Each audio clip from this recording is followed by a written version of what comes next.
Welcome to the Learning Pines YouTube. We hope this video helps. In this video, I will explain how to make canned drinks. First, you'll need to prepare your beverage and ensure all equipment is thoroughly sanitized. Next, the liquid is carefully filled into clean cans, leaving a small headspace. After filling, the cans are sealed using a seaming machine, creating an airtight closure.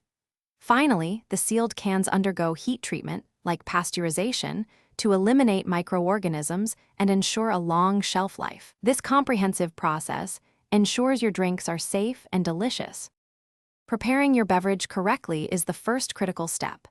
Ensure your recipe is stable and ready for canning, considering factors like pH and sugar content.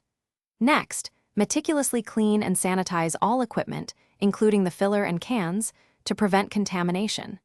When filling, aim for precision, leaving approximately 1/8 inch of headspace at the top of each can.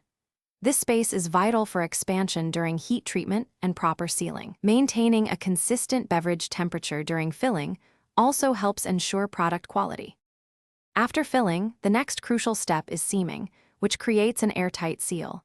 A double seam is formed by interlocking the can body and the can end, preventing any external contamination.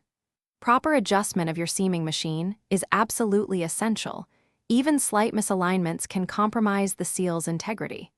Regularly inspect the finished seams for consistency and any defects, such as false seams or sharp edges. A perfect seal ensures product safety and extends shelf life, protecting your hard work.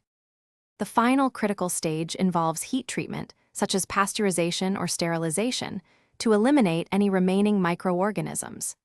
This step ensures the beverage is safe for consumption and extends its shelf life significantly. Following heat treatment, rapidly cool the cans to prevent overcooking and maintain the drink's flavor and nutritional value. Once cooled, the cans are ready for labeling, packaging, and distribution. Store your finished canned drinks in a cool, dry place to preserve their quality until they reach consumers. Thanks for watching. Consider subscribing if we helped you.